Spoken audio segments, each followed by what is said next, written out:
E já começa com um assunto também ligado à saúde, importantíssimo. Olha, segundo a OMS, 40% da população possui problemas com sono. E a gente tem visto, eu tenho lido bastante matérias falando que neste momento de quarentena as pessoas estão sofrendo com insônia. Quem já sofria está com a insônia agravada.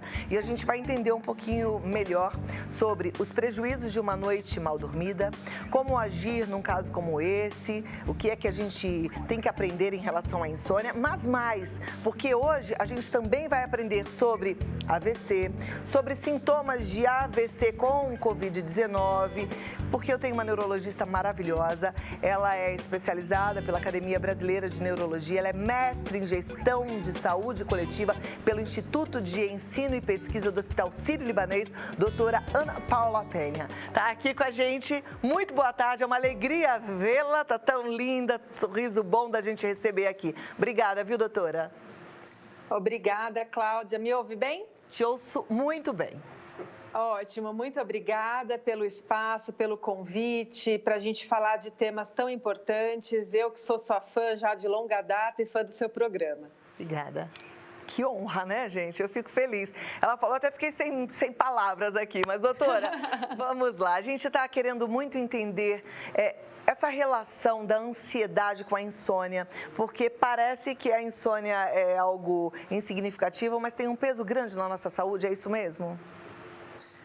É verdade, Cláudia. Na verdade, assim, a gente tem apresentado... As pessoas que não dormem direito, né, em geral, elas apresentam uma série de distúrbios ao longo do dia. Seja distúrbios de ansiedade, de humor. Então, quem não dorme bem vai ter mais depressão.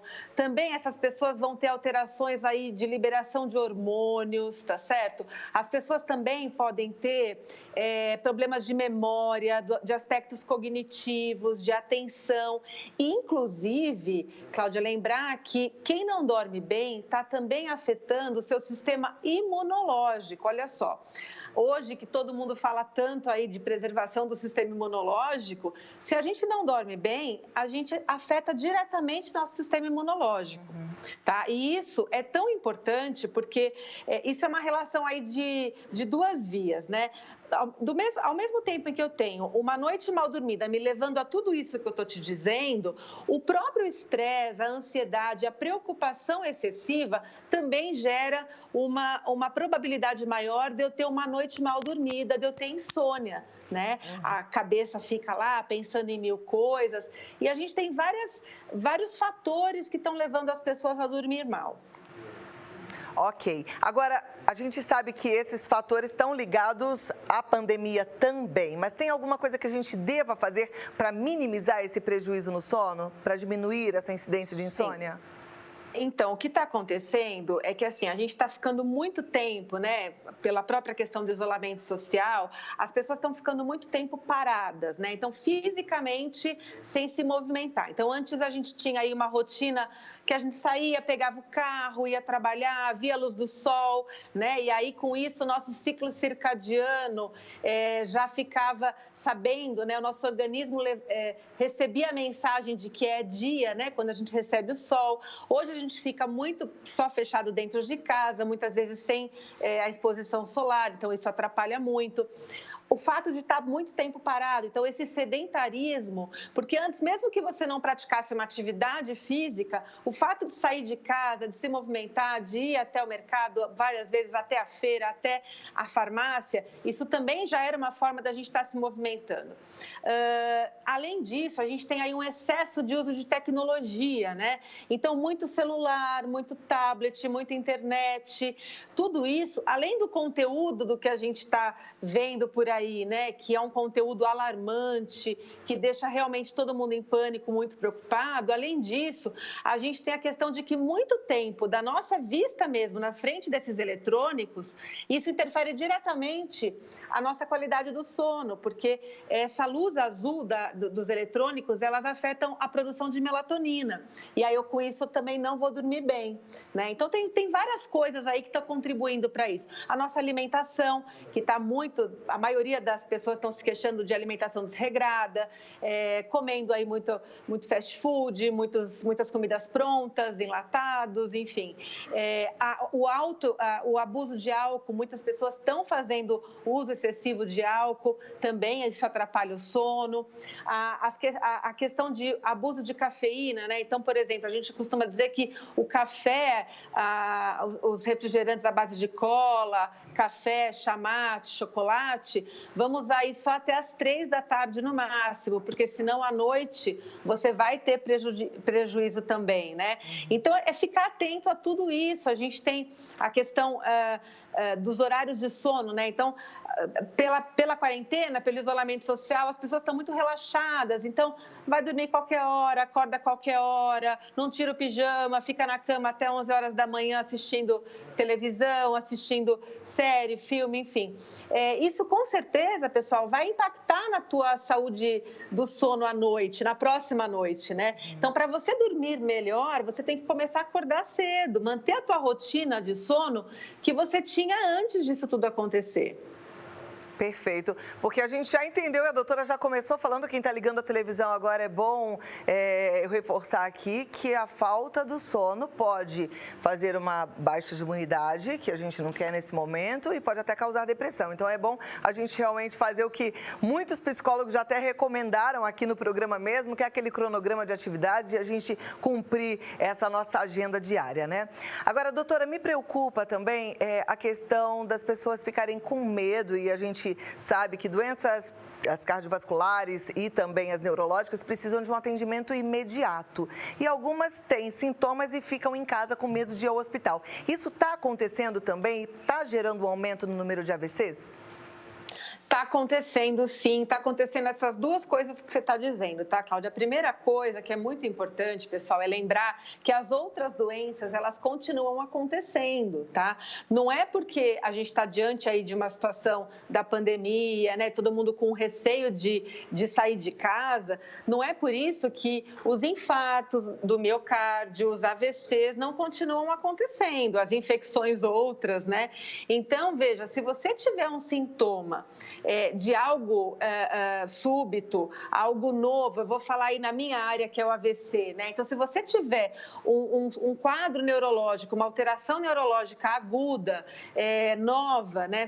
De início súbito, então, alteração de força, de sensibilidade, dificuldade para falar, dificuldade na visão, na coordenação, muita tontura, enfim, qualquer desses sintomas que eu disse de início súbito, você deve procurar imediatamente o serviço de urgência ou emergência ou ligar no SAMU 192, tá?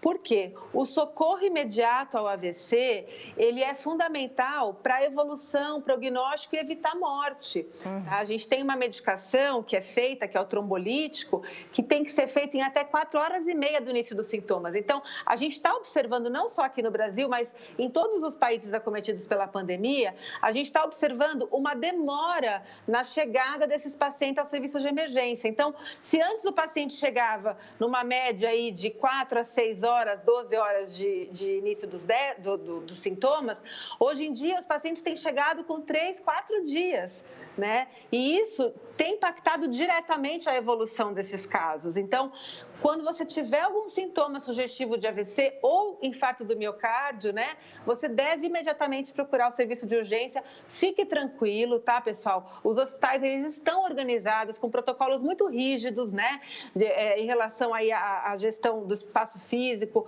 fluxo de atendimento, os processos hospitalares estão funcionando. Então, se você é um suspeito de Covid, você vai para uma área. Se você não é suspeito de Covid, você vai ser atendido numa outra área, com os cuidados adequados. Mas não deixe de procurar o serviço de urgência se você tiver algum sintoma. Ok. Tem algum sintoma mais importante que diga para o paciente assim, opa, isso pode ser de fato um AVC? Alguma coisa que a gente possa deixar aí o nosso telespectador de orelha em pé mesmo? Tá, então é assim, para a orelha em pé a gente tem uma escala ótima, que é uma escala de alta sensibilidade, usada no mundo todo, tá? Que chama a escala de Cincinnati, é a escala de avaliação pré-hospitalar aí do AVC, né? Inclusive usado pelos serviços de ambulância, SAMU e tal. Essa escala é o seguinte, Cláudia, ela compreende 3 itens, tá? O primeiro item, o paciente tem que dar um sorriso, ele tenta sorrir e se ele tiver dificuldade para sorrir, a boca entortar um pouquinho de um lado, está alterado esse sinal. Segundo sinal de Cincinnati, ele vai tentar elevar os 2 braços, deixar os 2 braços estendidos, e se ele não conseguir deixar os braços estendidos por 10 segundos, se um dos braços caírem, o segundo sinal está alterado. O terceiro e último sinal de Cincinnati, o paciente vai tentar repetir uma frase, e ao repetir qualquer frase, se ele tiver com as palavras enroladas, emboladas, com dificuldade de linguagem, eu tenho aí o terceiro sinal alterado. O que isso significa? Que se eu tiver um dos 3 sinais alterados, eu tenho uma chance de mais de 70% de estar diante de um AVC, tá? Se eu tiver os 3 sinais alterados, a chance sobe para até 85%. Então, é uma escala altamente sensível, pouco específica, claro, porque esse paciente pode chegar no serviço de emergência e, de repente, pode ser uma paralisia facial ou um outro problema, enfim, clínico, mas, de uma forma geral, isso foi amplamente estudado já, essa escala funciona. E eu volto aqui com a doutora Ana Paula Pienha falando sobre os distúrbios do sono, mas neste momento a gente vai falar sobre a relação da Covid-19 com o AVC, né? O que é que está causando? Vamos tentar entender o que é isso. Doutora, continua aqui pelo Skype, muito obrigada por aguardar. Queria entender um pouquinho melhor, como é que a neurologia está vendo esse sintoma? Então, Cláudia, isso é uma relação que ainda precisa ser melhor estudada, tá certo? Foi inicialmente relatado lá na China, em Wuhan, né? Eles fizeram um estudo de casos de 214 pacientes e notaram que 6% apresentavam AVC, tá? Mas aqueles pacientes eram mais velhos, com mais comorbidades, tinham mais outras doenças. Porém, alguns relatos na Espanha, na Itália, em Nova York, têm percebido mais AVCs em pacientes jovens, pacientes sem fatores de risco, né? Pacientes que, por exemplo, não têm a hipertensão, diabetes e tal.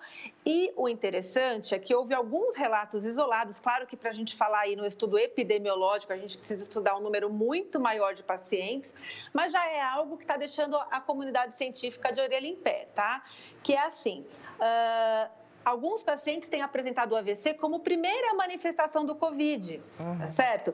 Então, antes de ter aí os sintomas gripais, ele apresenta um sinal de AVC. O que leva a gente de uma forma... Tá, então, o que isso afeta a vida minha, sua, de quem está nos assistindo? De que, ao primeiro sinal, reforçando aquilo que a gente acabou de falar, ao primeiro sinal de AVC, você deve procurar imediatamente o serviço de urgência, tá? A relação exata entre o coronavírus e o AVC ainda não está estudada por razões óbvias, a gente não teve nem tempo de estudar, mas existe uma possibilidade aí, a principal hipótese é de que o distúrbio de coagulação que estão sendo descritos em outros órgãos também, né, as doenças vasculares, esteja causando, aí vamos dizer para o pessoal entender, uma formação maior de coágulos dentro dos vasos que está levando também ao AVC. É uma hipótese, tá certo? Claro que a gente precisa estudar isso muito melhor, mas alguns hospitais já estão ficando aí alertas para essa questão. Ok. Então, pensando assim, pacientes que já estão anticoagulados, pacientes que já tiveram históricos de trombose e estão fazendo tratamento com anticoagulante, eles estão mais protegidos? Olha, todo paciente com anticoagulante, dependendo do anticoagulante, a gente tem estudos que mostram que alguns anticoagulantes, principalmente os mais antigos, eles protegem sim do AVC. Alguns novos anticoagulantes, aí a gente entra numa baita discussão aí de estudos científicos que dizem que protege de outras tromboses periféricas, mas do AVC propriamente dito não, tá? De uma forma geral, se o paciente está internado por Covid e está recebendo um anticoagulante, ele tem um risco menor de AVC isquêmico, porém, infelizmente, um risco maior de AVC hemorrágico, né? Todo anticoagulante facilita o sangramento. Então, assim, a gente fica livre por um lado, mas por outro não. Ou seja, Cláudia, o AVC é sempre um assunto muito delicado, né? Ultra especializado aí, e que o paciente precisa sim, a mensagem que eu quero deixar é procurar atendimento médico o mais rápido possível. Perfeito. Doutora, temos aí 2 minutinhos para terminar. Você já deixou tantas mensagens importantes, mas queria que você finalizasse como você quiser finalizar, porque para a gente vai ser muito bom te ouvir. Cláudia, eu quero então agradecer de novo a participação aqui, esse espaço para falar de assuntos tão importantes, né? O sono, quer dizer, as pessoas têm que manter a sua rotina de sono, porque isso vai te fortalecer o sistema imunológico, vai te deixar com uma saúde mental melhor. A gente sabe que o sono também, para fazer um link aí entre tudo que a gente conversou, para fazer um fechamento bacana, o sono, ele interfere diretamente nas outras doenças que levam aos fatores de risco para as doenças cardiovasculares. Então, o sono, ele interfere aí no diabetes, na obesidade, na hipertensão, no colesterol. Então, para a gente entender que nós somos uma coisa muito complexa e todas as nossas áreas têm que se conversar, né? Então, eu agradeço muito o convite, estou à disposição sempre que precisar. Muito obrigada, viu? E eu lembrei de mais uma pergunta aqui, a gente já tinha encerrado, mas eu vou te fazer essa pergunta porque tantos telespectadores me pediram para perguntar. Entre dormir mal e tomar um ansiolítico, um remedinho para dormir, o que é melhor? Eu talvez tenha te colocado numa saia justa, mas a gente gostaria de ouvi-la. Não tem problema. Vamos lá. Cada caso é um caso, tá? Obviamente, eu como neurologista medico sim muitos pacientes, desde que eles apresentem uma indicação precisa e de que outras medidas de higiene do sono não estejam funcionando. Nessa fase, para a gente falar aí para nossa, eu sei que você tem um público super grande aí que te acompanha, de uma forma geral, a gente sempre tenta as medidas de higiene de sono, que é o quê, pessoal? 1 hora antes de ir para a cama, desligar aparelhos eletrônicos, tá? Por conta da luz azul e também por conta de tudo aquilo que a gente consome de informação. No período da noite, evitar notícias sobre a pandemia, coisas que deixam todo mundo muito nervoso, muito alerta, muito preocupado, porque isso vai interferir na qualidade do teu sono, tá? Evitar alimentações copiosas aí, principalmente 2 horas antes de dormir. Uso de álcool, assim, reduzir ao máximo, praticamente zero, para também fazer você dormir, porque tem uma coisa interessante que, assim, o álcool, ele faz você dormir mais rápido, você adormece mais rápido, né? E muita gente usa isso para adormecer. Porém, a qualidade do teu sono, ela é muito pior, porque o álcool te leva a ter um sono muito mais leve, muito mais superficial. Então, isso prejudica depois o teu dia todo, por isso que quem dorme, quem acorda depois do álcool, tem a sensação da ressaca, né? Parece que não dormiu, parece que um caminhão passou por cima.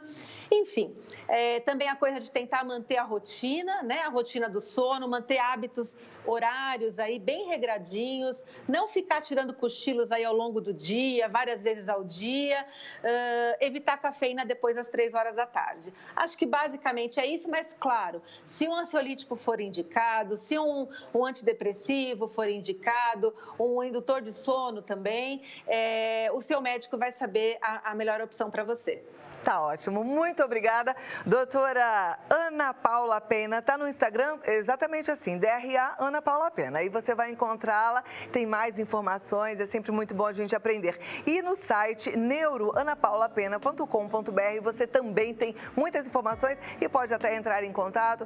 Lembrando que as clínicas estão funcionando em situações de emergência, porque os médicos não podem parar. Eles fizeram juramento para isso e por isso estão aí. Deus te abençoe. Se cuida. Obrigada, querida. Obrigada. Muito obrigada, doutora. Prazer falar com você, estou à disposição. Beijo, obrigada. Muito obrigada.